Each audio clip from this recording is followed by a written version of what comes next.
بسم اللہ.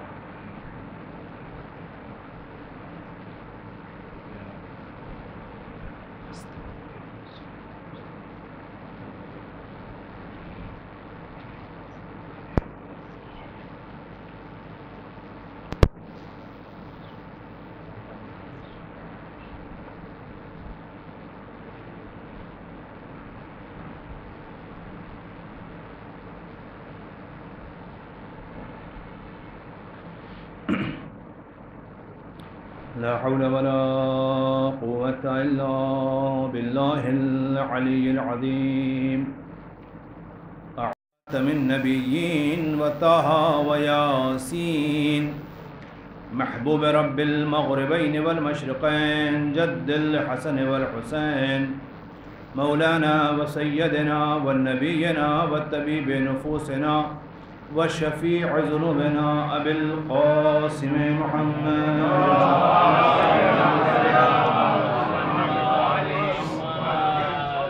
وآله الطيبين الطاهرين المعصومين المظلومين الذين أذهب الله عنهم الرجس وطهرهم تطهيرا.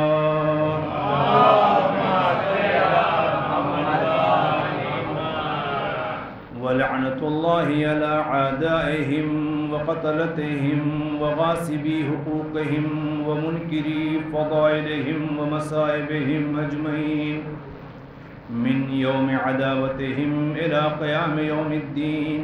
آمين يا رب العالمين. أما بعد فقد قال الله سبحانه وتعالى في كتابه المجيد وفرقانه الحميد وقوله الحق. بسم الله الرحمن الرحيم.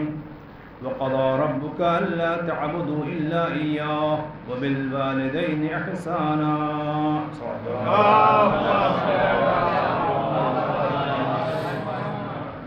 عزیزان گرامی، گزارش ایک مرتبہ سورہ حمد اور 3 مرتبہ سورہ توحید اور رحمت مرحوم سید باقر رضا جعفری اور مرحومہ ریاض فاطمہ انتظار حسین کی رکوع ساتھ.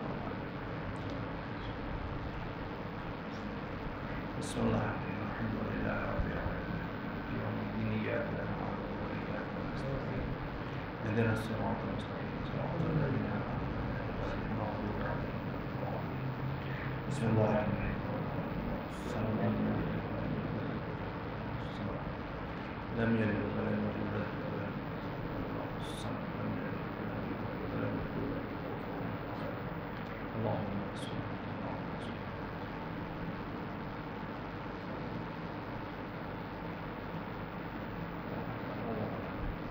صلوات پڑھ جائے محمد وعلى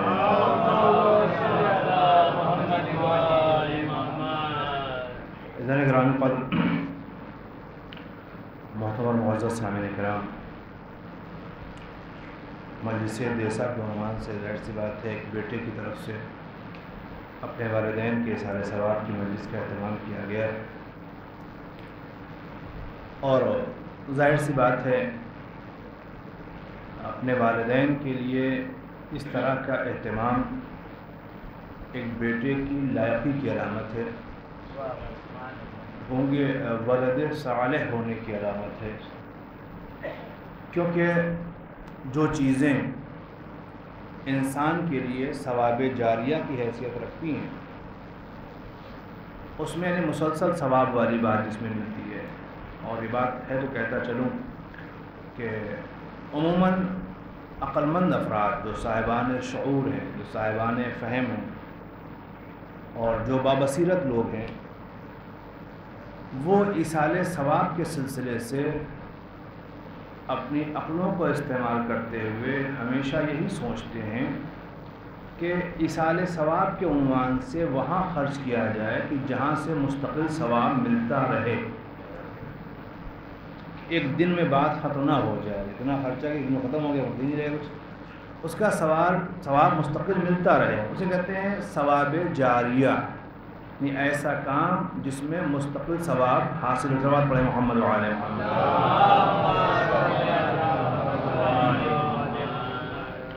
اب وہ ثواب جاریہ کے عنوان سے کہتے ہیں تعمیری کام ہوتے ہیں، کہیں مسجد بن رہی ہے اس میں آپ نے کچھ لگا دیا، تو جب تک اس جگہ پر عبادت ہوتی رہے گی ثواب ملتا رہے گا۔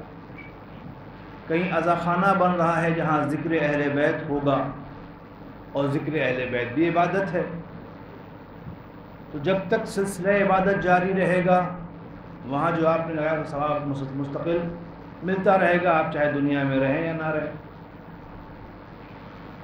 اسی سلسلے میں کہتے ہیں کہ ولد صالح بھی ثواب جاریہ ہے، یعنی ماں باپ کسی بیٹے کی ایسی تربیت کر دیں کہ جو واقعی نیک اور صالح ہو۔ آسان لفظوں میں کہہ دوں کہ جس کی فکروں میں آخرت ہو، جس کے ذہنوں میں خدا ہو، رسول ہو، اس کے ہر عمل میں دین کا لحاظ پایا جاتا ہو، قانون خدا کی پیروی کا احساس ہو، اور اس کی حیات بھی اطاعت پروردگار میں گزر رہی ہو، تو یہ بھی ثواب جاریہ کہلاتا ہے۔ جب تک بیٹا عمل انجام دیتا رہے گا باپ کو ثواب ملتا رہے گا۔ صلوات پڑھ دیں محمد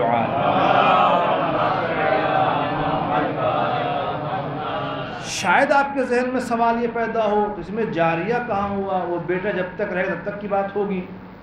شاید آپ نے غور نہیں کیا، اگر بیٹا صالح ہے تو اس کی آغوش میں تربیت پانے والا بھی تو صالح بندہ ہی بنے گا نا بھائی۔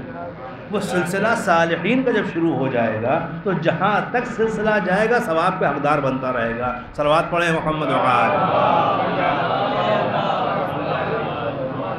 تو یہ اہتمام بہرحال والدین کے حوالے سے کہیں نہ کہیں ایک فرزند کے صالح ہونے کی علامت ہے، اور یقیناً یہ بات بھی قابل غور ہے کہ مرحوم کے اندر کچھ صفتیں ایسی تھیں کہ جنہیں بیان کرتے ہوئے بیٹے کو فخر محسوس ہوتا ہے، قابل تذکرہ ہیں، قابل ذکر ہیں، اسے بیان کرنے میں شرمندگی کے احساس نہیں ہے۔ کبھی کبھی ایسا ہوتا ہے لوگ اپنے بزرگوں کا تذکرہ اس لیے نہیں کر پاتے کہ وہاں کچھ قابل بیان رہتا ہی نہیں ہے، تو بیان کریں کہاں سے؟ لیکن ہاں جہاں قابل بیان کوئی چیز ہوتی ہے تو وہاں بیان کرنے میں کوئی عار نہیں محسوس کرتا، کوئی ننگ نہیں ہے، کوئی رسوائی نہیں ہے، کوئی پریشانی نہیں ہے۔ شاید یہی وجہ ہے کہ ہم صدیوں سے اپنے رہبروں کا تذکرہ کھلے عام ممبروں سے مجمع کو بلا بلا کے کرتے ہیں، میدان عام میں کرتے ہیں، کھلے میدان میں کرتے ہیں، کیونکہ ہمیں اس بات کا مکمل یقین ہے کہ ہم جن کا تذکرہ کر رہے ہیں وہ قابل ذکر ہیں، ان کے بیان میں کہیں کوئی رسوائی کی کیفیت نہیں ہے، بلکہ ہر ایک عمل باعث افتخار ہے، لہذا بیان کر لیتے ہیں۔ اب جن کے پاس ان کے رہبروں کے کردار قابل بیان نہ ہوں وہ نہ بیان کریں، وہ ان کی اپنی مجبوری ہے۔ ہم کسی سے چڑھاتے نہیں ہیں، کچھ کہتے بھی نہیں ہیں، ہم یہ اتنا کہتے ہیں کہ جس کے ہاں قابل ذکر افراد ہوں وہ تذکرہ کرتا ہے۔ مرحوم بہرحال ایک نوحہ خان تھے، صاحب بیاس تھے۔ اب جنہوں نے نوحہ سنا ہے شاید وہ زیادہ محسوس کر پائیں گے، اب مجھے شرف تو نہیں حاصل ہوا، مگر ہاں تصویر دیکھی ہے تو نوحہ پڑھتے ہوئے۔ اب یہ بھی ذکر اہل بیت ہے نا، نوحہ خانی تذکرہ ہے اہل بیت کا، یعنی رونے اور رلانے والوں میں شامل ہے، اور حدیث کہتی ہے جو روئے اور رلائے دونوں کیفیت ہے، ثواب اس کے لیے معین ہے۔ تو ایک بات، مگر اب بات ہے تو کہہ دوں، میں نے کل بھی شاید یہ بات کہی تھی کہ نوحہ خانی، نوحہ جو ہے وہ غم کے اظہار کا نام ہے، فغاں و فریاد کا نام ہے، بیان مصیبت کا نام ہے۔ اسی لیے جس وقت مولا علی اپنے گھر سے نکل رہے تھے صبح کے وقت 19 رمضان کو، تو مرغابیوں نے آ کر کے جو گھیر لیا تھا، تو اس وقت مولا نے کہا تھا کہ انہیں ہٹاؤ نہیں، یہ مجھ پر نوحہ کر رہی ہیں، یہ مجھ پر نوحہ کر رہی ہیں، انہیں ہٹاؤ نہیں، رہنے دو۔ یعنی یہ مرغابیاں بھی جان رہی تھی علی کا فراق محل نوحہ ہے، محل فریاد و فغاں ہے، مقام گریہ ہے، تو مجھے کہہ لینے دیجئے اگر نوحہ فغاں و فریاد کا نام ہے تو بڑے ادب سے کہنا چاہوں گا اب نوحے کے نام کے اوپر، میں نے کل بھی بات کہی تھی، اگر یہ منظر دکھائی دے کہ ایک مجمع واہ واہ اور سبحان اللہ کر رہا ہے اور دوسرا مجمع اپنا سینہ پیٹ رہا ہے تو اہل شعور کو غور کرنا پڑے گا، اہل فکر کو سوچنا پڑے گا۔ میں نے کل صراحتاً یہ بات کہی تھی جو لوگ وہاں رہے درگاہ مولا عباس پر۔ اب کچھ کہنا مجھے نہیں ہے، میں نے پھر یہ پڑھنے کے بعد ہی فوراً یہ منظر دیکھا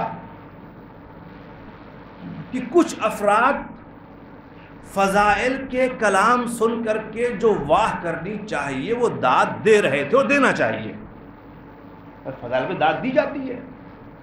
وہ سمجھدار لوگ شاید تھے جو اس پڑھنے والے کے ارد گرد کھڑے تھے اور ہر فضائل کے مصرے پہ واہ واہ کر رہے تھے، جو ان کا حق تھا، وہ سمجھدار تھے، فضائل پہ واہ کرنی چاہیے۔ مگر سوال یہ تھا کہ اس سے تھوڑا سا ہٹ کر کے کچھ اور لوگ کھڑے ہوئے تھے، وہ انہی فضائل کے مصروں پہ سینہ پیٹ رہے تھے۔ میں وہاں کھڑا تھا، دیکھیں پڑھنے کے بعد وہاں کھڑا رہا، پورے منظر میں نے اپنی آنکھوں سے دیکھے، میں مسلسل اس حیرت میں تھا، غازی کی بارگاہ میں توسل کے مولا آخر سمجھا یہ ہے کیا، یہ دونوں طرف کا جو مجمع ہے ان میں سمجھدار کون ہے، ناسمجھ کون ہے، اس میں باشعور کون ہے، بے شعور کون ہے، اس میں وہ کون ہے جنہیں پتہ ہے کہ کب آہ کرنی ہے، کب واہ کرنی ہے، اور وہ کوئی کچھ پتہ ہی نہیں، خالی کرنا ہے۔ صلوات پڑھ دیں محمد وعلى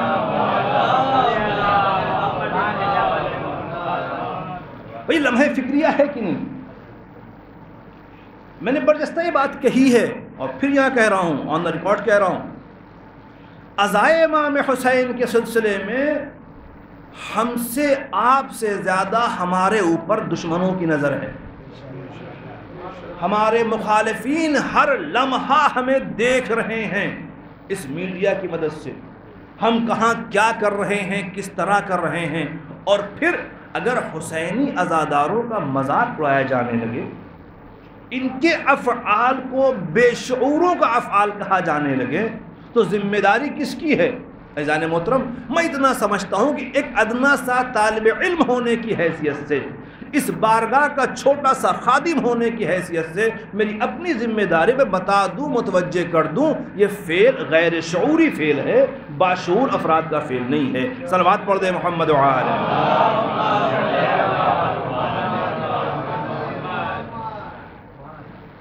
گفتگو تو بہرحال بعنوان نوحہ ہو تو انداز بیاں یوں ہو کہ سننے والے کی آنکھیں نم ہو جائیں، سننے والے کا دل مضطرب ہو جائے۔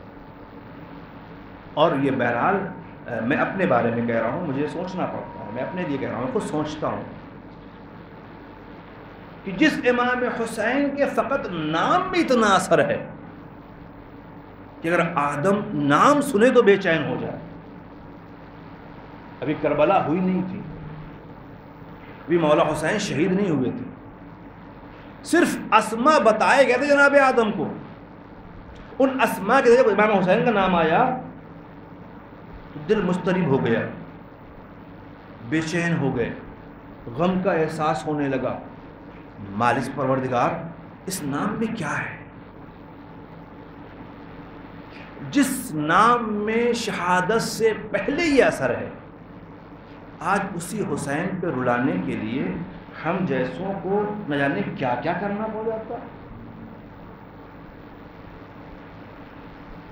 کیا اس نام کی تاثیر، اس کے اثرات کم ہو گئے، یا ہماری زبان میں وہ اثر نہیں رہ گیا، یا ہمارے بیان کرنے کی وہ زبان، وہ طہارت نہیں رہ گئی کہ اس پاک لفظ کو پاک انداز سے پیش کیا جاتا کہ فقط حسین کہنا کافی ہوتا رلانے کے لیے۔ ہمیں سوچنا ہوگا ہم کہاں جا رہے ہیں، ہم کس مرحلے پہ جا رہے ہیں اور کہاں ہیں۔ عزیزو یقین جانیے، سچائی یہ ہے کہ بات نکل آئی بیچ میں ایک نوحہ خان ہونے کی حیثیت سے۔ نوحہ خان بھی ایک ذاکر ہوتا ہے، ذاکر حسین ہے وہ، جو اشعار بیان کر رہا ہے،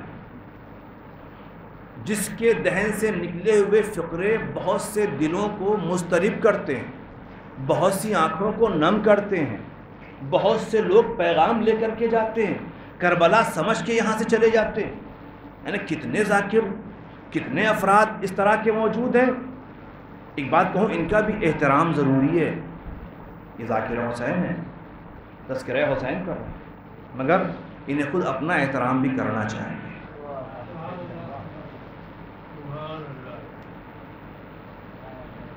جس عظیم شخصیت کا تذکرہ کرنے کے لیے آپ کو شرف بخشا گیا، اس کے تقدس کا لحاظ بھی رکھنا چاہیے. لیکن بات سب کے لیے کر رہا ہوں، میں اپنے لیے پہلے کہہ رہا ہوں. اگر ہمیں خدا نے ہماری ماں کی امانت داری کی بنیاد پر عشق اہل بیت کی خون کی عطا کی ہے، اور اہل بیت نے اپنے کرم سے مجھے اس قابل بنایا کہ میں منبر تک پہنچ سکا، تو میری اپنی ذمہ داری ہے کہ ماں کی امانت داری کا بھی خیال رکھوں، اہل بیت کے کرم کا بھی خیال رکھوں، ان کے پیغامات کو ان کی طرف سے پہنچا کر کے کوشش یہ ہو کہ سننے والے ان سے قریب ہو جائیں، مجھے مانے یا نہ مانے. صلوات پڑھیں محمد وآلہ.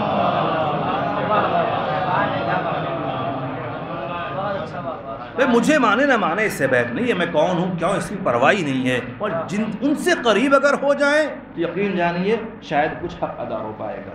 اور اگر ہم انہی سے قریب نہ کر پائے، ہم حسین والوں کو حسین کے خدا سے قریب نہ کر پائے، تو ہم نے کیا کیا؟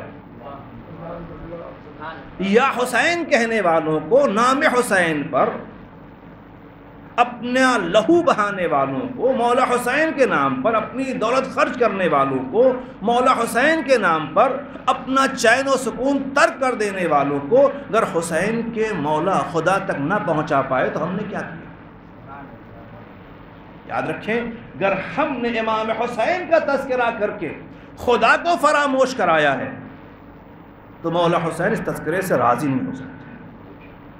کیونکہ جس معبود کے عشق میں امام حسین نے اپنا پورا کنبہ قربان کیا ہے، اگر ہم اسی معبود سے بندوں کو دور کریں گے تو کیا حسین خوش ہو جائیں گے؟ کیا مولا حسین راضی ہو جائیں گے؟ مولا حسین قبول کریں گے ہاں میرے ذاکر ہے؟ کبھی نہیں ہو سکتا. تو عزیزو، اصل بات جو میں نے آیت پڑھی اسی لیے کہ اللہ کا فیصلہ یہ ہے کہ اس کے علاوہ کسی اور کی عبادت نہ کی جائے. وَقَضَىٰ رَبُّكَ أَلَّا تَعْبُدُوا إِلَّا إِيَّاهُ، تمہارا رب کا فیصلہ، اس کے علاوہ کسی کی عبادت نہیں. پہلے مرحلے میں ہر غیر خدا کی عبادت سے منع کر دیا، اور الحمدللہ ہم اہل بیت کے پیروکاروں میں، ان کے فالوورز میں کوئی ایسا نہیں ہے جو اللہ کے علاوہ کسی اور کی عبادت کرتا. وہ قطعاً جائز نہیں ہے، نام کرتے ہیں، مگر ہاں اب عبادت کا مفہوم کہیں محدود ہو کر کے نہ رہ جائے کسی فعل خاص میں. معنی عبادت کسی ایک عمل میں محدود ہو کر کے نہ رہ جائے کہ صاحب بغیر مصلی پہ عبادت نہیں ہو سکتی ہے، ایک خاص کام ہی عبادت ہے. ایسا نہیں ہے. ہر وہ عمل جس سے خدا راضی ہو جائے وہ عبادت ہے. ہر وہ فعل جو اطاعت پروردگار کی نیت سے انجام دیا جائے وہ عبادت ہے.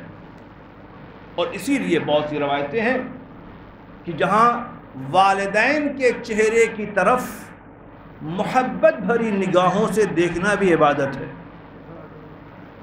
والدین کے چہرے کی طرف، جن کے والدین حیات ہیں ان کے لیے آسان ترین عبادت ہے جب گھر میں موجود ہوں والدین یا والدین میں کوئی ایک، تو ان کے رخ کی طرف، ان کے چہرے کی طرف رحمت اور محبت کی نظر سے دیکھیے اور شکر خدا ادا کیجئے کہ اس نے اتنے شفیق پیکر کو ہماری تربیت کے لیے معین کر دیا. اتنی مہربان ہستی کو ہماری دیکھ بھال کے لیے اس نے معین کر دیا. اگر یہ نہ ہوتے تو کمسنی میں ہمیں غذا کون کھلا رہا ہوتا؟ اگر یہ نہ ہوتے تو ہمیں کمسنی میں پریشانیوں سے بچا کون رہا ہوتا؟ اگر یہ نہ ہوتے تو ہمیں کمسنی مصیبتوں سے روک کون رہا ہوتا؟ اگر یہ نہ ہوتے تو ہمیں پروان کون چڑھا رہا ہوتا؟ ہم تو کچھ نہیں جانتے تھے. ہمیں چلنا کون سکھاتا؟ ہمیں بولنا کون سکھاتا؟ ہمیں کھانا کون سکھاتا؟ ہماری پرورش کون کرتا؟ یہ تھے، لہٰذا ہم اتنے بڑے ہو گئے. لہذا جب یہ ہیں، ان کے احسانات ہم نے اپنی آنکھوں سے دیکھے. اب یہاں تک پہنچنے کے بعد اگلی منزل یہ ہوگی کہ اب یہاں تصور کیا جائے ان کے دل میں میرے لیے اتنی محبت کس نے ڈال دی. کاش میری بات آپ تک پہنچ جاتی. اس پیکر کے دل میں میرے لیے اتنی محبت کس نے ڈالی؟ کس نے انہیں متوجہ کیا میری طرف کی ہمارا اتنا خیال رکھیں، خود بھوکے رہیں ہمیں کھلاتے رہیں؟ تو جس نے یہ محبت ڈالی ہے اس کا پھر شکریہ. رب حقیقی تو وہی ہے جس نے محبت ان کے دل میں ڈالی ہے، ورنہ یہ ہمیں چھوڑ کے چلے جاتے. تو چہرہ فقط ایک چہرہ یہ سامنے ہوگا، ان کی شفقتوں اور محبتوں کو دیکھ کر کے وہ خدا یاد آئے گا. تو اب میں اتنا سمجھ پایا کہ جس چہرے کو دیکھ کر کے رب یاد آ جائے اس چہرے کو دیکھنا بھی عبادت ہو جاتا ہے. شاید اسی لیے کہا تھا کہ علی کے چہرے کو دیکھنا عبادت ہے. صلوات پڑھ دیں محمد و آل محمد. حضرات زحمت کے تھوڑا حضرات آگے آ جائیں، تھوڑا جگہ یہاں خالی ہے، جو حضرات بعد میں آنے والے ان کے سکون سے بیٹھنے کی جگہ مل جائے. یہ قریب کا حصہ خالی ہے. بے فکر میں کچھ کہوں گا نہیں. صلوات پڑھیں محمد و آل محمد.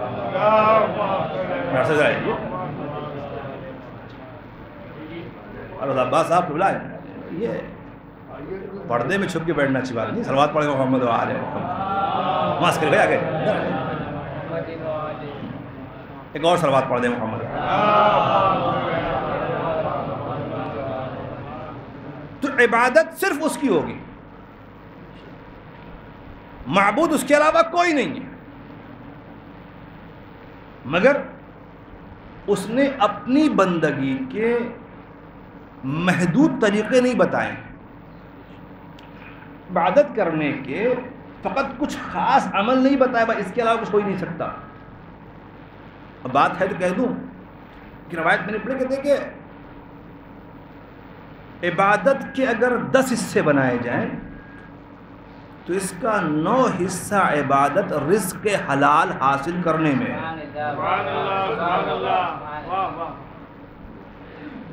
یعنی 90% عابد وہ بندہ ہو گیا جو رزق حلال حاصل کرنے میں لگا رہتا ہے. اب وہ رزق حلال چاہے وہ دکان پہ بیٹھ کے حاصل کر رہا ہو، چاہے کھیت میں محنت کر کے حاصل کر رہا ہو، چاہے وہ مزدوری کر کے حاصل کر رہا ہو، چاہے وہ آفس میں بیٹھ کر کے حاصل کر رہا ہو، جہاں سے بھی جو ذریعے ہیں رزق حاصل کرنے کے کسی طریقے سے حاصل، اگر حلال حاصل کر رہا ہے تو 90% عابد ہو گیا. 9 حصے عبادت ہو رہی ہے. اب یہ بات سوچنے والی ہے، 9 حصے ایک ساتھ ہو گئے، ایک ہی حصہ تو بچتا ہے 10 میں سے. اب جو 9 حصے عبادت کرے گا اس سے ایک حصہ چھوٹ سکتا ہے؟ نہیں. ایسا لفظ میں کہہ دوں یہ 9 حصہ عابد کیسے ہو گیا؟ شاید آپ کہیں وہ تو دکان مرد دکان بیٹھا رہتا ہے، وہ کون سی بات کر رہا ہے؟ ایسا لفظوں میں کہہ دوں وہ دکان پہ بیٹھا ضرور ہے، اور ہر آنے والے کسٹمر اور گراہک کے ساتھ جب بھی لین دین کرتا ہے اس کی فکروں میں خدا رہتا ہے. صلوات پڑھ دیں محمد و آل محمد. اللہ تشریف لے آئے تو بیٹھ گئے.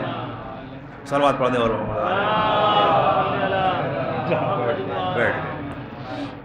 اس کی فکروں میں خدا رہتا ہے. وہ چھوٹا سا معاملہ کرتا ہے اس کے ذہنوں میں خدا ہے کہ اس میں کہیں حرام نہ آنے پائے.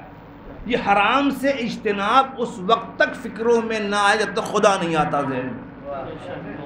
تو جو دن، اچھا بتائیے آپ، جو آدمی کام کر رہا ہے دکان پہ کتنی دیر بیٹھے گا دکان پہ؟ 1-2 گھنٹے سے بیٹھ چلا آتا ہے.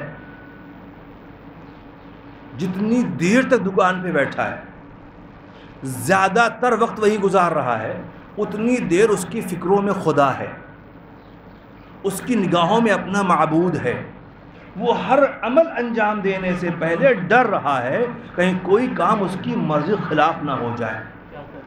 اسی کا نام تو عبادت ہے، اور کیا ہے.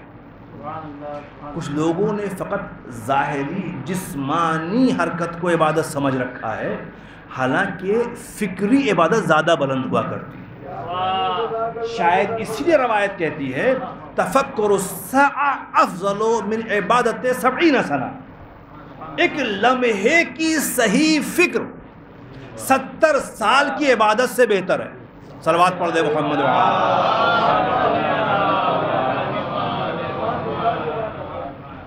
فکر تفکر افضل ترین عبادت ہے اللہ کی مخلوق میں غور و فکر کرنا. اب مخلوقات خدا ہم نے اس شعبے کو دین سے باہر کر دیا. اب کوئی پرندوں پہ غور کر رہا ہو، ریسرچ کر رہا ہو، تو اس کو دیندار مانتی ہیں؟ یہ تو باہر والا دوسرا کام کر رہا ہے، دین سے مطلب نہیں اس کا بیچارے. اب کوئی آدمی جو ہے وہ سیاروں پہ فکر کر رہا ہے، آسمان پہ فکر کر رہا ہے، حیوانات پہ تفکر کر رہا ہے، سمندر کی مخلوقات تفکر کر رہا ہے، سوچ رہا ہے اس کے اندر کیا کیا کیسے کیسے ہوتا ہے، وہاں ریسرچ کر رہا ہے بیچارہ، لگا ہوا ہے. ہم نے کہا تو دیندار ہے ہی نہیں، پتہ کیا سوچ رہا ہے، کیا کرتا رہتا ہے. اب مسئلہ بڑا عجیب ہے. معصومین فرما رہے ہیں کہ ان مخلوقات میں غور و فکر کرنے والا بہترین عابد ہے. ہم نے کہا یہ تو دیندار ہی نہیں ہے. اب ہمارا معیار کچھ اور ہے. خود قرآن میں ان مخلوقات میں تفکر کی دعوت دی گئی ہے. اللہ کہہ رہا ہے ان چیزوں میں غور کرو.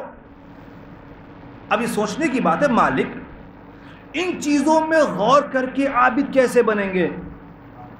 شاید قدرت آواز دے نادان وہ افراد اور وہ نظریات اور ہیں جو چیزوں کے حسن کو دیکھ کر کے اسی کی بندگی شروع کر دیتے ہیں. ہم نے پہاڑ دیکھا اونچا دکھائی دیا، اس کے سامنے سر جھکا دیا. سورج کی چمک ہمارے ادراک سے باہر ہوئی، اس کے سامنے سر جھکا دیا. چاند کی روشنی بے نظیر و بے مثال دکھائی دی، وہاں سر جھکا دیا. کوئی پتھر مضبوط دکھا، وہاں سر جھکا دیا. مگر یہ نظریہ اور ہے کہ ان چیزوں کی طاقت و قوت اور ان کی ہیبت کو دیکھا وہیں جھک گئے.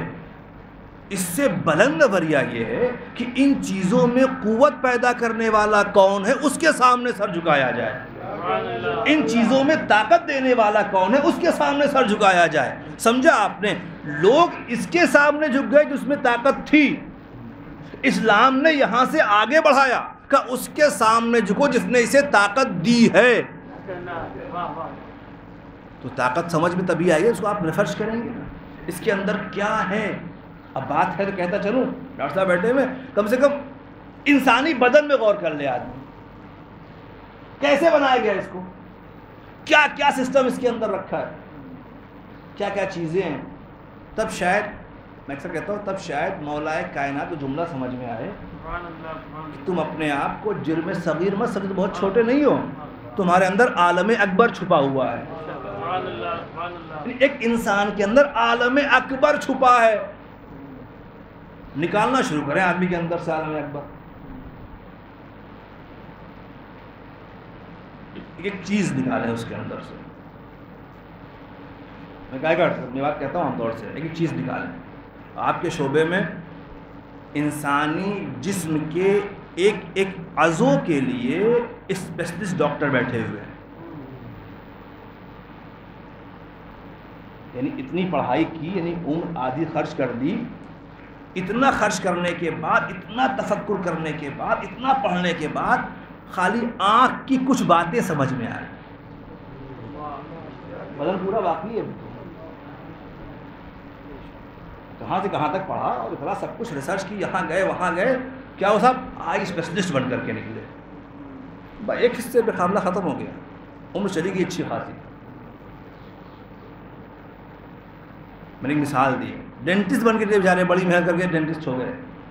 دانت کی بات سمجھ کھا جائے گی بس. تو ظاہری اعضاء کی بات میں کر رہا ہوں.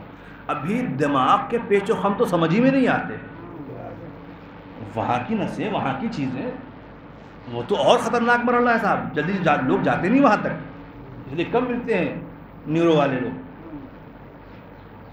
سمجھے غور کر کے کہنا چاہ رہا ہوں، یہ اتنی بڑی یونیورسٹی کے اندر اور الگ الگ ڈپارٹمنٹ میں ریسرچ کر کے، اور بڑے پڑھے لکھے لوگ کیا ہوئے، انسانی جسم کے کچھ حصوں کے بارے میں کچھ معلومات حاصل کی، تو اپنے آپ کو بڑا ڈاکٹر سمجھنے لگے اور لوگ ان کے پاس شفا لینے آنے لگے. لاکھوں سلام اس ذات کو جو ممبر پہ بیٹھ کے سلونی کا دعویٰ کرے اور کہہ کے چلی جائے جس نے اپنے نفس کو پہچان لیا اس نے خدا کو پہچان لیا. صلوات پڑھے محمد وآل.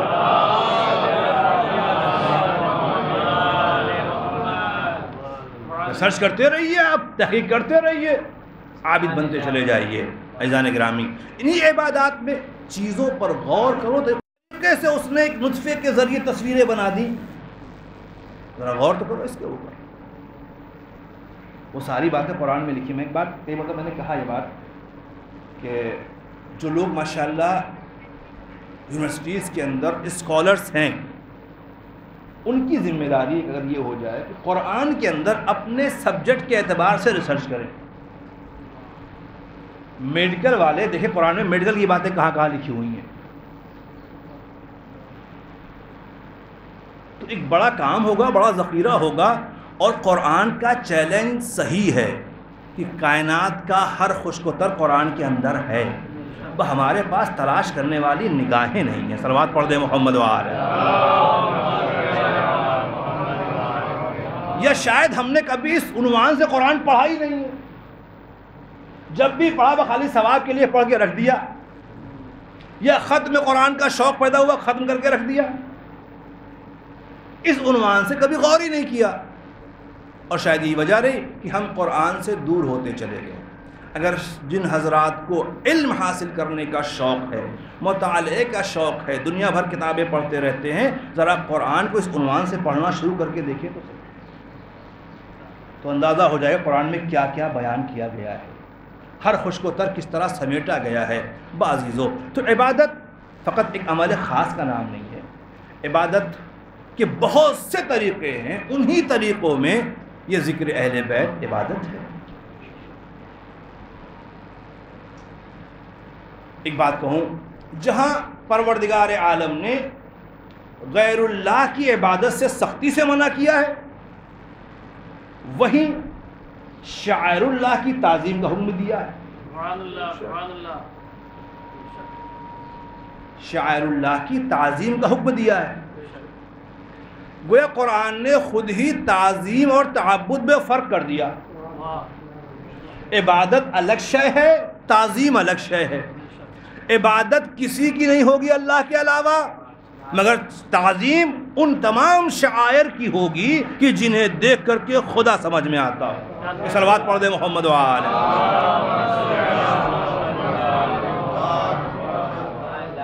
جن چیزوں کو دیکھ کر کے رب یاد آ جائے، جن چیزوں کو دیکھ کر کے مقدس ہستیاں یاد آ جائیں، جن چیزوں کو دیکھ کر کے مقدس تاریخی واقعات یاد آ جائیں، وہ سب شاعر اللہ ہیں،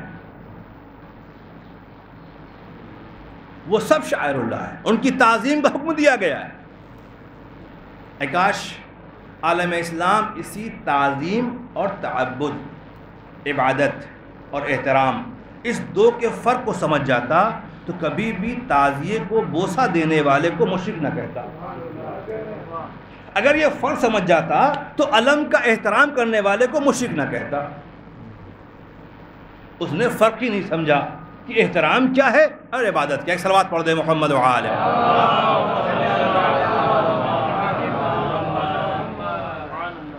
تو عبادات کی بات کر رہا ہوں میں، باقی بات چھوڑ دیتا ہوں، کیونکہ آنے والے ایام اس عبادت میں جو واقعی روح عبادت کہلاتی ہے اسے مضبوط کرنے کے دن ہے، روح عبادت کو محکم کرنے کے دن ہے. یوں کہہ دوں کہ یہ ایام ذکر کربلا کے ذریعے، ذکر شہدائے کربلا کے ذریعے اپنے معبود سے قریب ہونے کے دن ہے. اپنے خالق سے قریب تر پہنچنے کے دن ہیں، اہل بیت اطہار کی معرفت حاصل کرنے کے دن ہیں، ان کے کرم اور عطا کو سمجھنے کے دن ہیں۔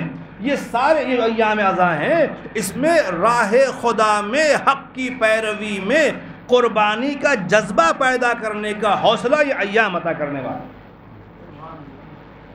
حق کی راہ میں اطاعت پروردگار میں خود کو قربان کرنے کا حوصلہ، ایثار کا حوصلہ، یہ ایام جن کی یاد ہم منانے جا رہے ہیں، یہ ایام عطا۔ مگر شرط اتنی سی ہے کہ اسے خالی سنا نہ جائے بلکہ سمجھنے کی بھی کوشش کی جائے، ورنہ سنا اور چلے گئے، بات ختم ہو گئی۔ تو اب میں بہرحال یہاں کبھی اشیاء اللہ میں کبھی رہا نہیں ہوں، مجھے نہیں پتہ یہاں کیسے محرم کے ایام شروع کے ایام کیسے ہوتے ہیں، مگر اکثر جہاں مشاہدہ کیا ہے کہ ایسا نہ ہو کہ فرش عزا سے باہر نکلے اور اپنی تمیز کھو بیٹھے کہ ہم حسینی ہیں۔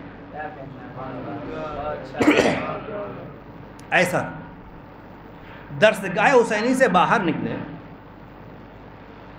ایک بات ہے سامنے سے کہہ دیتا ہوں، جب کسی انسٹیٹیوٹ سے، کسی کالج سے، کسی اسکول سے بچے باہر نکلتے ہیں نا، تو اہل فکر و نظر ان کے حرکات و سکنات پہ نظر رکھتے ہیں کہ ان بچوں کے چلنے کا انداز کیا ہے، ان کے ڈریس کیسے ہیں، ان کے بولنے کا طریقہ کیسا ہے، ملاحظہ ہوتا ہے نا۔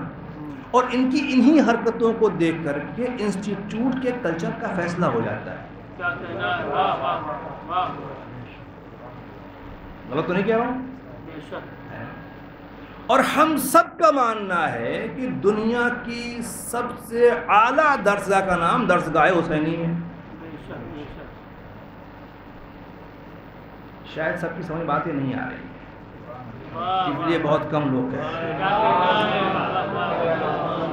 کیونکہ اکثر نے سمجھا میں درسگاہ والی کون سی بات یہاں ہے، یہاں تو اپنی پسند کا ٹیسٹ لینے کے لیے ہم چلے آتے ہیں، اب وہ مل جاتا ہے تو ٹھیک ہے مولوی صاحب، نہیں تو چلیے آپ بھی سنائے، سنی لیں گے، کیا کرنا ہے۔ شاید اس لیے صاحب خاموشی تھی کہ ہم نے اسے بعنوان درس سمجھا ہی نہیں۔ کربلا مکمل درسگاہ حیات کا نام ہے۔ کربلا کوئی افسانہ نہیں صاحب کہ سنائیے اور واہ کیجیے اور نکل جائے گا، کسی کی کہانی فقط نہیں سنا اور تھا کہانی سن کے آ رہے صاحب سوال کے بعد ختم ہو گئی۔ کربلا مکمل درسگاہ حیات کا نام ہے۔ اور میں ایک بات کہنا چاہوں گا، ایام عزا کا ہم سب استقبال کر رہے ہیں، ابھی چاند تو نہیں ہوا ہے، کل بھی نہیں، پرسوں شاید امیدیں ہو جائے، تو اس سے پہلے برا ہم اپنا حساب کر لیں، ہم اپنا بڑا حساب کر لیں کہ ابھی ہم کس لیول پر ہیں، ایمانی اعتبار سے ہم کس درجے پر ہیں، محبت اہل بیت کے اعتبار سے ہم کس درجے پر ہیں، اپنے قلب و جگر کا، اپنے ذہن و اپنے فکروں کا ذرا سا حساب لگا لیں، اس کی پوزیشن فی الحال پریزنٹ پوزیشن کیا ہے، ٹیسٹ کروا لیں اس کا ذرا سا، اور پھر کوشش یہ کریں کہ جب امام حسین کے نام پر منعقد ہونے والی مجالس میں شرکت کرنا شروع کر دیں تو پھر ان ایام کے ختم ہونے کے بعد 10 دن پہلا عشرہ ختم ہونے کے بعد دیکھیں کہ 10 دن نورانی بز میں بیٹھنے کے بعد کتنا نور بڑھا،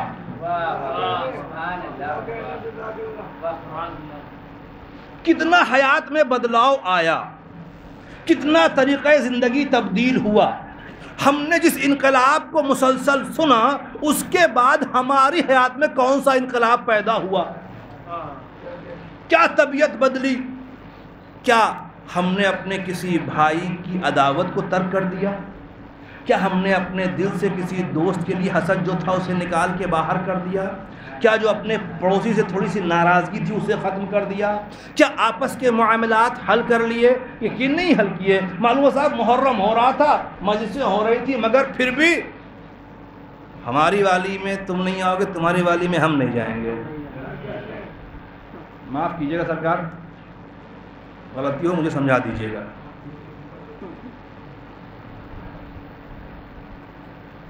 بزرگوں سے محبت کے ساتھ، آخر یہ کب تک مجلسیں ہماری اور تمہاری ہوتی رہیں گی؟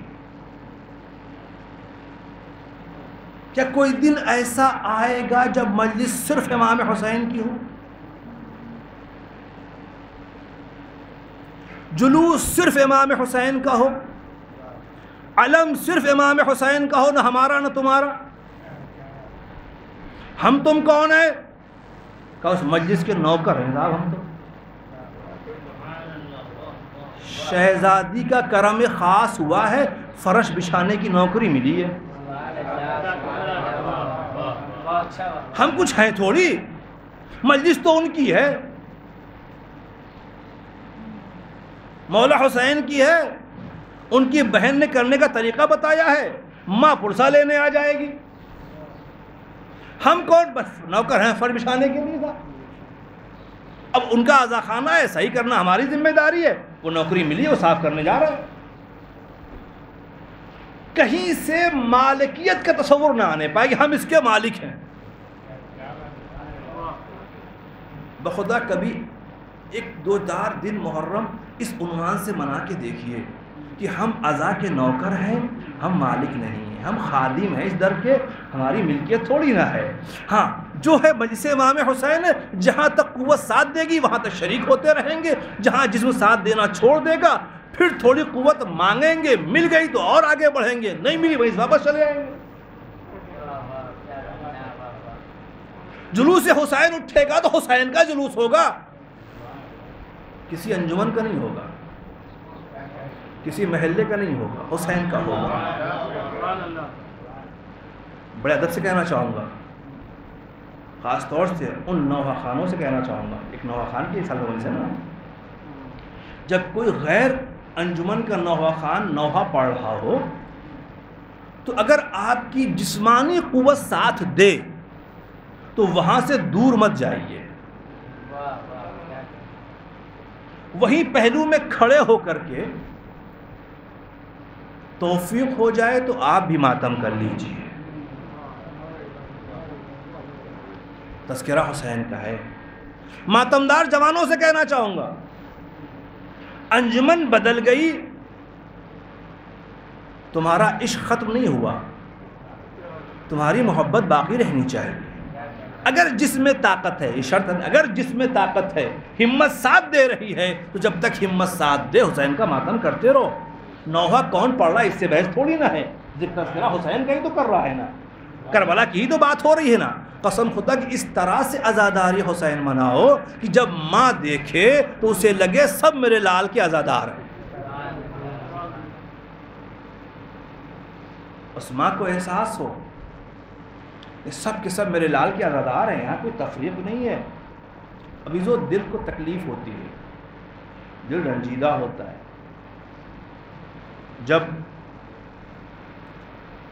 ہم یہاں ممبر پہ آنے والے خطبہ اور شعراء سے سنتے ہیں کہ عشق امام حسین میں وہ طاقت ہے جو مذہبوں کی دیوار کو گرا دیا کرتی ہے، اور اس محبت کی بز میں آنے کے بعد مذہب کا فرق ختم ہو جاتا ہے، نہ کوئی ہندو رہتا ہے، نہ کوئی مسلم رہتا ہے، نہ کوئی سکھ ہوتا ہے، نہ کوئی، سب حسینی ہو جاتے ہیں۔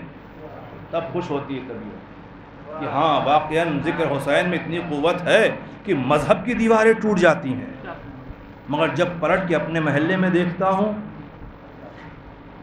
تب دل روتا ہے کہ جو نام مذہب کی دیواریں توڑ دیتا ہے وہ آپس کی عداوت کی دیواریں کیوں نہیں توڑ پا رہا ہے، وہ آپس کی دشمنیوں والی دیوار کیوں نہیں توڑ پا رہا ہے؟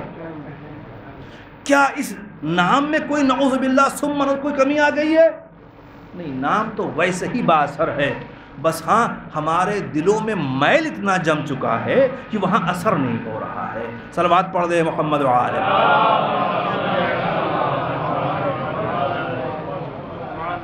اتنی صدی سے ہم ذکر حسین کر رہے اور ابھی تک ہم اور تم میں بٹے ہوئے ہیں، بزم حسین میں آنے کے بعد بھی عزیزو، یہ لمحہ فکریہ ہے، دنیا بہت دن کی نہیں ہے، سب کو اس جہان سے جانا ہے، کوئی یہاں رہنے نہیں آیا، اور روزانہ تقریباً 1-2 میتیں آپ اٹھاتے رہتے ہیں، اس کے بعد تو یقین ہو جائے صاحب یہاں کوئی رہنے نہیں آیا۔ چلیں آپ کے آپس کے اختلاف ہوتے ہیں تو اسے اپنے تک رکھیے، عزاداری تک مت آنے دیجیے، تقدس سے عزا کا خیال رکھیے۔ ہمارے آپ کے اختلاف ہے، ٹھیک ہے، اپنے گھر میں ہم حل کر لیں گے، اس کو مقدمہ ہے کورٹ میں حل کر لیں گے، مگر فرش پہ آ کے یہ مقدمے نہیں چلیں گے، فرش پہ آنے کے بعد یہ اختلافات نہیں ہونے چاہیے، پھر یہاں سب حسینی ہونے چاہیے۔ آپ کیا سمجھتے ہیں؟ میں نے کہا نا کربلا درسگاہ حیات ہے، اس کے لیے بڑی زحمتیں اٹھائی ہیں، یہ منصوبہ الہی ہے، اللہ نے یہ منصوبہ بنایا ہے، قیامت تک آنے والی آدمیت کی ہدایت کے لیے اس خالق نے یہ منصوبہ بنایا جس میں حسین جیسی مقدس ہستی کی قربانی کا مطالبہ ہے۔ اور شاید اس کی عظمت کو سمجھتے ہوئے میں نے عرض کیا، آدم نے سنا تو رنجیدہ ہو گیا۔ ایک بات کہنے کا دل چاہتا ہے، یہ کائنات کی پہلی مجلس تھی قبل الشہادت، جہاں بیان خدا کی طرف سے ہو رہا تھا، سننے والوں میں فرشتے تھے اور جناب آدم تھے، یعنی معصوم سماعتیں تھیں۔ جو تذکرہ اتنے زمانے سے ہے، اس کی آمادگی، اس کی تیاری، میں کیا عرض کروں، آپ کو خبر ہے کہ مولائے کائنات نے اسی کربلا کو سجانے کے لیے، اپنا نمائندہ کربلا میں بھیجنے کے لیے یہ تمنا کی تھی، کسی شجاع گھرانے سے کوئی ایسا بیٹا جو کربلا میں میرے حسین کے کام آ جائے۔ عزیزو، اس سے شاید آپ کربلا کی اہمیت سمجھ پائے۔ انبیاء کی شرکت بھی کربلا میں، خود رسول اسلام کی شرکت ہے کہ امام حسین نمائندے رسول اسلام ہیں، شہزادی کونین شریک ہیں، زینب ثانیہ زہرا بن کر کے حاضر ہیں۔ مولا علی نے اپنی نیابت کے لیے ایک فرزند اپنے مالک سے مانگا ہے، ہمیشہ عطا کرنے والا، اس نے دست سوال بلند کیا معبود کی بارگاہ میں، مالک ایک بیٹا چاہیے جو نمائندہ ہو سکے کربلا کے اندر۔ اور اس وقت اپنی آمادگی نہیں تھی، آپ جانتے ہیں، روایتیں آپ کے ذہنوں میں ہیں۔ جناب عقیل سے کہا تھا، بھیا عقیل آپ کوئی بڑا بہادر گھرانہ بتائیے، اور ہم یہ کہتے ہیں کہ جناب عقیل سے کہنے کا مطلب کیا ہے؟ کیا مولا علی کو معلوم نہیں تھا؟ ایک پہلو جو میں سمجھ پایا وہ شاید یہ رہا ہو کہ جناب عقیل انصاب کے ماہر تھے، تو شاید مولا علی نے اس لیے پوچھ لیا کہ ہم جیسوں کے لیے ایک روش قائم ہو جائے، مولا جانتے ہیں، مگر ہم جیسوں کے لیے ایک روش قائم ہو جائے کہ جب بھی کسی بڑی مہم میں شرکت کرنی ہو تو ہر شعبے کے ماہر سے دریافت کیا جائے، شاید جو جس شعبے کا ماہر اس سے پوچھا جائے، نہیں صاحب سب آتا ہے نہیں، تاکہ ہر ایک کی شرکت برابر سے ہو سکے۔ شاید یہ بھی وجہ رہی ہو کہ پوچھ کر کے دوسروں کو شریک کرنے کا طریقہ بتایا جا رہا ہو، تشویق دلانے کا، کہ ان سے پوچھا کس لیے؟ تاکہ وہاں بیٹا کام آئے تو انہیں بھی شوق پیدا ہو، ہمارا بھی وہاں کوئی بیٹا ہونا چاہیے۔ بہت سے پہلو ہو سکتے ہیں، موقع نہیں عرض کروں میں خدمت میں۔ آمادگی ہے، ایک بہادر گھرانے سے خاتون آتی ہے، اس خاتون کا طرز تربیت یہ ہے کہ اس خاتون نے گھر میں قدم رکھتے ہی چوکھٹ کا بوسہ دیا، اور آقا حسن و حسین کو بلا کے کہتی ہیں شہزادو میں تمہاری کنیز بن کر کے آئی. غور کیجیے گا، یہ ہے جذبہ فداکاری. برابر کا حق مانگنے نہیں آئی ہیں کہ ہم آپ کی زوجہ ہیں لہذا ہم بھی برابر کے، نہیں، پہلے ہی دن سے خدمت، غلامی، کنیزی اور ایثار کا درس دینے کے لیے آئی. ہم خادم ہیں، ہم غلام ہیں، ہم صرف کنیزی کے لیے آئے ہوئے. اب جب ایسی ماں کی گود میں کوئی بچہ پروان چڑھے گا جس سے اس کی ماں بار بار سمجھائے گی بیٹا یہ شہزادے ہیں، یہ تمہارے آقا ہیں، انہیں کبھی اپنا بھائی مت سمجھ لینا، دیکھو یہ شہزادیاں ہیں، تم غلام ہو ان کے. اسے بچپن سے یہ سکھایا گیا. جس کے اندر جذبہ ایثار اس طرح سے پایا جاتا ہے. بات کہہ کے آگے بڑھ جاؤ، ختم کر دو گفتگو کو.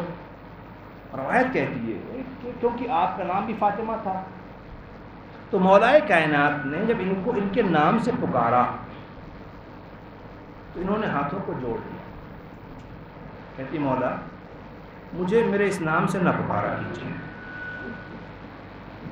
کیوں؟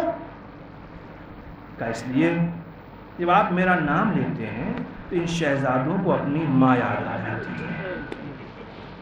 میں نہیں چاہتی میری وجہ سے شہزادے رنجیدہ ہوں. اسی کے دن سے لقب پڑ گیا ام البنین کا. اور جب دیکھیں نا یہ مرحلہ ایثار ہے، تربیت کے ابتدائی مرحلے میں قربانی کا یہ حوصلہ ہے، تو پھر جو اس آغوش میں پروان چڑھا بچہ ہوگا وہ شجاعت میں تو اتنا بہادر ہوگا کہ اگر میدان میں چہرے پہ نقاب ڈال کر کے آ جائے تو جنگ کرنے والے مخالف دشمن بھی نہ پہچان پائیں کہ علی ہے یا کوئی اور ہے. یعنی بیٹا ایسا باپ کا ثانی ہو جائے کہ دشمن نگاہیں بھی تمیز نہ کر پائیں. اب جب اس جوانی کو جوان پہنچ چکا ہو تو باپ کے ارمان کیا ہوں گے، باپ کی تمنائیں کیا ہوں گے. میں نے بات ختم کر دی. وہی جسے مولا علی نے تربیت کر کے کربلا کے لیے اتنا بڑا بنایا تھا تو اس پر سب کو اعتبار تھا نا. اسی پر مولا حسین کو بھی اعتبار تھا، شہزادی زینب کو بھی بھروسہ تھا. اور ظاہر سی بات ہے، ایک بات تو غازی کا لقب سقا بھی ہے. میں کتاب پڑھ رہا تھا تو اس کی وجہ لکھی گئی کیونکہ اہل حرم میں جب بھی کسی کو پیاس لگتی تھی تو عباس سے پانی مانگا جاتا تھا اور عباس پانی پلانے پہ مامور رہتے تھے، ہر وقت آمادہ رہا کرتے تھے.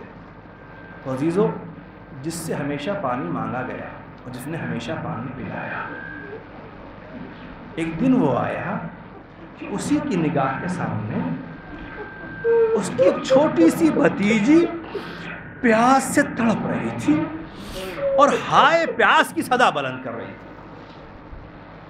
اس بھتیجی کے ساتھ اور چھوٹے چھوٹے بچے بھی تھے جو ہائے پیاس کی آوازیں بلند کر رہے تھے. اے سوگوارو، خدا ان آوازوں پہ رحمت نازل کرے. قسم خدا کی یہی لمحہ فکریہ ہے. جب مصیبت اہل بیت پر آنکھوں سے آنسو آ جائے نا تو اسی موقع پر خدا سے دعا کیا کرو، پروردگار ان کی معرفت دے دے، بس ان کا عرفان ہمیں عطا کر دے، ہمیں ان کا حقیقی عشق عطا کر دے. عزیزو، چھوٹے چھوٹے بچے بھی ہائے پیاس کر رہے ہیں، شہد ہائے پیاس کر رہی ہیں. آپ کو پتہ ہے کہ شب عاشور حر جو بے چین ٹہل رہا تھا، جب اس کے بیٹے نے کہا بابا اتنا پریشان کیوں ہیں، جنگ تو بہت چھوٹی سی ہے، کچھ پیاسے بھوکے لوگ ہیں، صبح مسئلہ حل ہو جائے گا، بڑی بات تو نہیں ہے. تو حر اپنے بیٹے کو لے کر کے پشت خیمہ پر آئے اور کہتے ہیں ذرا اس خیمے سے آنے والی آوازیں سنو. کون سی آواز؟ کا چھوٹے چھوٹے بچے الاتش الاتش الاتش، یعنی ہائے پیاس کی بلائیں بلند ہو رہی. اور بے چین ہو کہتا سن رہے ہو ان آوازوں کا ذمہ دار کون ہے؟ میری وجہ سے بچے ہائے پیاس کر رہے ہیں. دل چاہتا ہے میں پوچھوں اے حور تمہیں اگر ان بچوں کی ہائے پیاس کی صدا برداشت نہیں ہو رہی ہے، ذرا عباس کے دل سے پوچھو جس کے سامنے یہ شہزادے ہائے پیاس کہہ رہے ہیں، تو عباس پہ کیا گزر رہی ہوگی، کیا کیفیت ہوگی غازی عباس کی؟ دل بے چین ہو رہا ہوگا، میرے ہوتے ہوئے یہ چھوٹے چھوٹے بچے پیاس سے تڑپ رہے ہیں۔ اے عزیزو، اس طرح بھی کیفیت میں میرا مولا عباس ہے کہ ننھے بچوں کی پیاس بجھائی کیسے جائے؟ اجازت بار بار طلب کرتے، اجازت مل نہیں رہی ہے۔ بالآخر صرف اتنی اجازت ملی کہ جاؤ، جانا چاہتے ہو تو پہلے ان بچوں کے لیے پانی کا انتظام کر دو۔ ایک سقا کو سقائی کا حکم مل گیا، سقائی کی اجازت مل گئی۔ اب سوکھا سا مشکیزہ لے کر کے، وہ میں نے خط کر دی مجلس، سوکھا سا مشکیزہ لے کر کے غازی عباس چلنے لگے۔ نہیں، میں نے بڑے سکون سے کہہ دیا اور آپ نے بڑے اطمینان سے سن لیا۔ یہ عباس نہیں جا رہے ہیں، یہ حسین کی امید جا رہی ہے، لشکر حسینی کا علمدار جا رہا ہے، جناب زینب کا بھروسہ اور اعتماد جا رہا ہے، ننھے بچوں کا ایک سہارا اور سرپرست جا رہا ہے۔ اے عزیزو، ایک عجب کوہرام کی کیفیت ہے۔ ہاں، مگر اجازت ملی ہے جنگ کرنے کی نہیں عباس، پانی لے کر کے آنا۔ کیا کہنا اس جری کی ہیبت کا، جو بغیر اسلحے کے وار کرنے کی نیت کے جو نکلا ہے، تو لشکر صفوں میں ایک کوہرام برپا ہوا، لشکر ہٹنے لگا، ایک راستہ بنتا چلا گیا جس کی ہیبت کی یہ کیفیت ہو۔ وہ فرات تک پہنچ گیا، فرات سے پانی بھر بھی لیا، اور اب غازی کے ذہنوں میں فقط خیمے کے چھوٹے چھوٹے پیاسے بچے۔ مشکیزہ لے کر کے غازی واپس آ رہے، بس ختم کر دی میں نے گفتگو، بتا رہا ہوں کاش میں بات مکمل پڑھ سکوں۔ غازی واپس آ رہے، دشمنوں نے حملہ کر دیا، اگر خیمے میں پانی پہنچ گیا تو کوہرام برپا ہو جائے گا۔ دایا بازو قلم ہو گیا، بایاں بازو قلم ہو گیا، رفتار میں کمی نہیں آئی، شان قلم ہو گئے۔ عباس رکے نہیں، کیوں؟ اس لیے کہ ذہنوں میں فقط ننھی شہزادی کی پیاس تھی، وہ بچوں سے کیا ہوا وعدہ تھا، پانی خیمے تک پہنچانا تھا، اپنے کٹے بازوؤں کی پرواہ نہیں تھی۔ ظالم سمجھ گئے کہ عباس کی جان اس مشکیزے میں ہے، ایک لعین ایک تیر مارا، تیر آ کے مشکیزے پہ لگا، مشک زخمی ہوئی، پانی بہہ گیا، غازی کی آس ٹوٹ گئی، غازی نے اپنا رخ موڑ لیا۔ لو عزادارو، بآخری فقرہ سن لو، ادھر کا منظر یاد دلاؤں میں، خیمے کے پاس کیا ہو رہا تھا؟ جناب سکینہ تمام چھوٹے چھوٹے بچوں کو جمع کیے ہوئے تھیں۔ اے بچوں آؤ، اب تم پیاسے نہیں رہو گے، میرا چچا پانی لینے گیا ہے، تمہاری پیاس بجھ جائے گی، میرا چچا پانی لانے کے لیے گیا ہوا ہے۔ اللہ، اتنا اعتماد و بھروسہ چچا کے اوپر، چچا پانی لے کر کے آئے گا۔ بعضیزو روایت کہتی ہے علم جب واپس آنے لگا، مولا حسین علم لے کر کے واپس جب پلٹ رہے تھے، علم واپس آ رہا تھا، چھوٹے چھوٹے بچے اس علم کو دیکھ رہے تھے، سب کی نگاہیں علم پہ ٹکی ہوئی تھی۔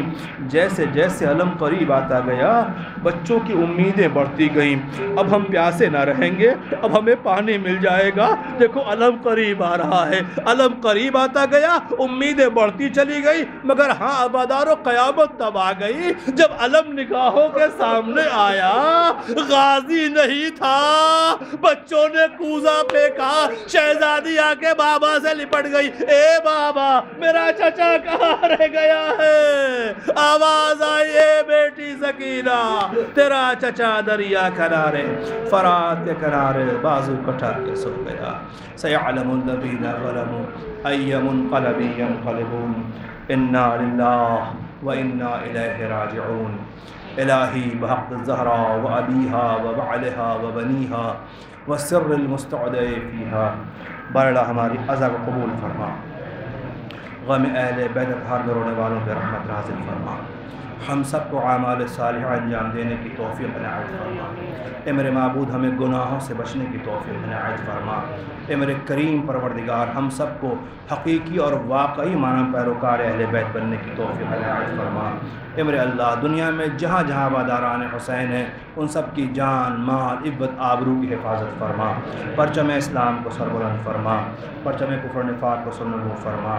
اے میرے کریم مالک، حسین مظلوم کی مظلومیت کا واسطہ، دنیا کے ہر عزادار حسین کو آپس میں اتحاد، اتفاق اور محبت حسینی کے ساتھ غم حسین منانے کی توفیق عطا۔ اے میرے معبود تجھے واسطہ عظمت اہل بیت کا ہر خادم عزا کی خدمت کو قبول فرما۔ اے میرے مالک تمام مقامات مقدسہ کی حفاظت فرما، علماء کرام مراجع اذان کی حفاظت فرما۔ اے میرے اللہ اس تذکرے کا ثواب ان مرحومین کے لیے بہترین زادرہ قرار فرما، ان مرحومین کی مغفرت فرما، انہیں جوار معصومین میں جگہ عنایت فرما۔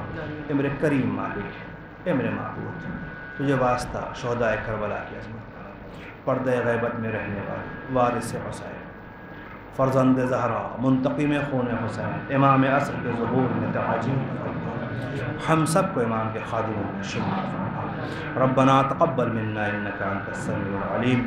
ایک مرتبہ سورہ حمد اور 3 مرتبہ سورہ پڑھ کر کے مرحوم باقر رضا اور مرحومہ ریاض فاطمہ بنت زہرا حسین